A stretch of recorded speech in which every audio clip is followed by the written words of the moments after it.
back, guys. Today, I think we are going to build a super sweet mantle for the fireplace. Have you guys ever made a mantle for the fireplace? I haven't. So, but we got some pretty cool ideas. Don't know exactly what we're gonna do yet, but watch this, it ought to be fun. Hey girls, gonna watch us make a cool mantle?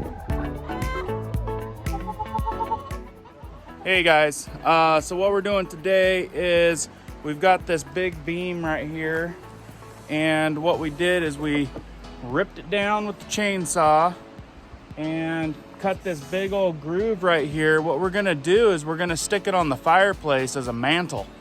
So we got this piece right here all cut out, put a notch on the end where it's gonna get hung over, and right now we are going to get this thing sanded up and make her look pretty. Then we're gonna stick it up there and then we're gonna rock to it. So here we go.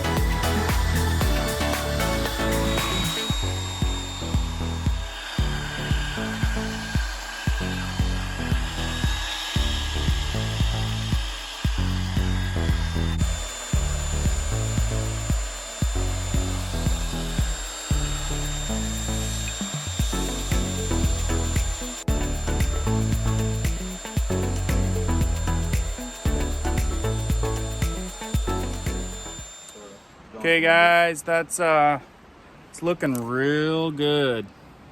Went over the whole thing with, dude, I think it's like a 40 grit or something, and on the belt sander, and then we're gonna hit it with the palm sander and probably bring it up to 100, 120, and then we'll be talking about what sealer we want to use. Okay, look at that. Looks real nice. Gonna go do some final measurements and then we'll throw some sealer on it.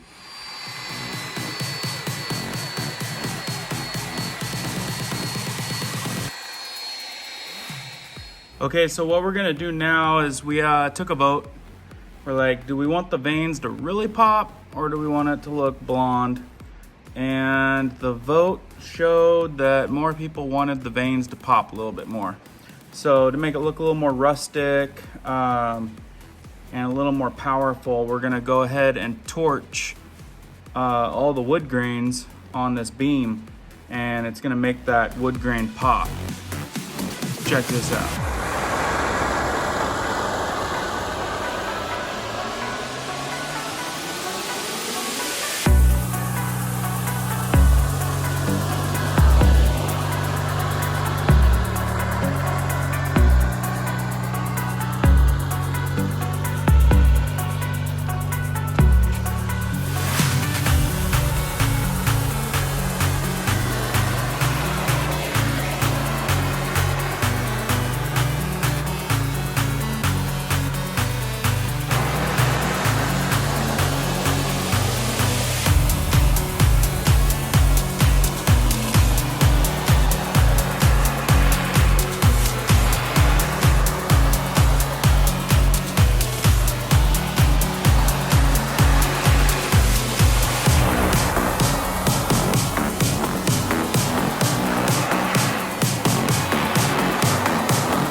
What do you guys think about that? That looks pretty cool, huh?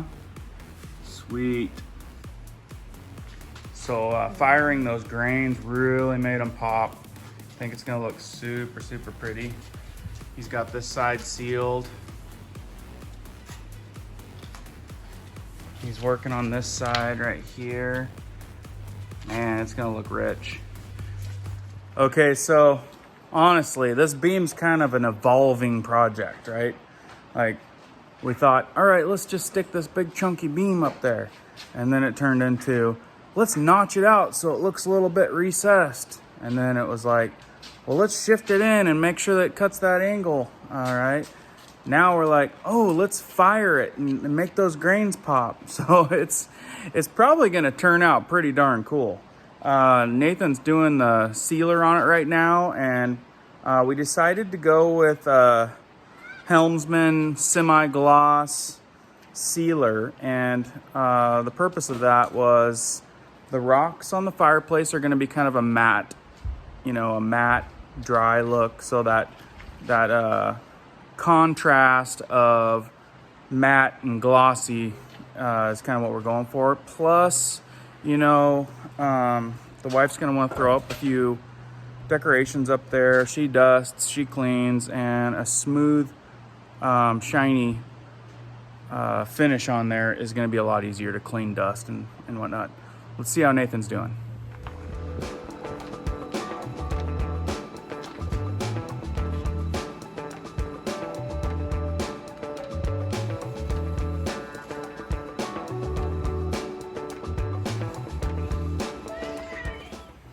Another thing that you want to remember when putting on this thick, tacky spar urethane type of finish on it, it's thick, it's easy to leave globs of sealer on there. So you want to work one area really, really well and make sure it's thick but even, and then keep moving, because it will start tacking up depending on how hot it is outside or the temperature. So yeah, just keep moving. It's looking real good. So it looks like that first coat has dried. It doesn't have that really clear sheen buildup to it yet, so I'm gonna go ahead and give it another coat right now. Okay, for those of you who don't know, when you're done using a roller or a paintbrush, stick it in a plastic bag, especially if you're gonna do a couple coats, because you'll be doing a couple coats, maybe half an hour to a couple hours apart, and you can simply put that stuff in a plastic bag where it can't get to air, and that thing should be just fine for your second and third coat. So I'll wrap it up in some plastic like that. Don't even need to tie a knot, just set something on top. It'll be good to go again.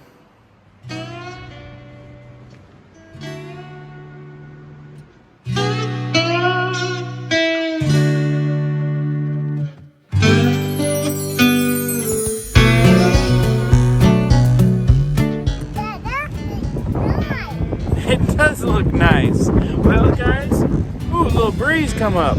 Hang on to that hat, cowboy. Well, look at that. We built a sweet, super sweet mantle out of just a big chunk of wood. Took you guys through all the processes.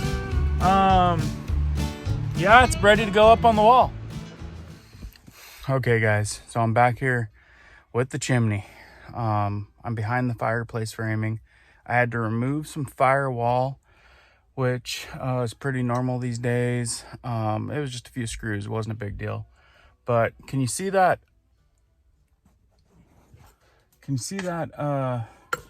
Oh gosh, they're like 2x12s, 2x10s back there that I spanned across the framing there for backer. If you didn't put backer in, you probably should cut some backer and put it in. That way you can just screw straight through it into your beam or your mantle. That's how you get that done. You want to use some big screws with those big old washer tops on them. Yeah, something like that. I'm using probably about 8 of them, and it'll hold it in there. Oh man, it's just a couple of them just sucked it up super tight. So what we did was we put a runner. So what I did ahead of time here is just screwed in a ledger board, made sure it was super level, so that way the people that's holding the beam doesn't have to make sure it's level as you're screwing it in. It's ready to go. All they got to do is support it against the wall. As the other guy crawls in here and screws it in from the backside, you already made it level, so all they're doing is holding it in place. And these big dogs, they will suck it to the wall like crazy. So just 2 screws would probably hold it, but I'm throwing in about 8, which is probably a smart idea. Oh man, doesn't that look good? No, the beam. So there we go. We got it up on the wall.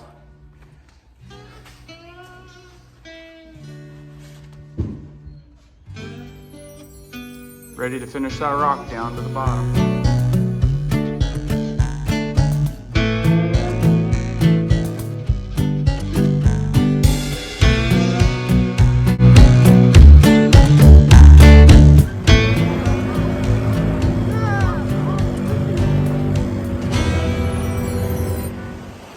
right, so we got it up on the wall. That's super sweet. That was a really fun project. Really excited how that turned out. If you guys thought that was pretty cool, hit the like button, subscribe if you haven't yet, and we will catch you on the next project. If you guys stay tuned, you'll be able to see what that fireplace looks like when I'm done.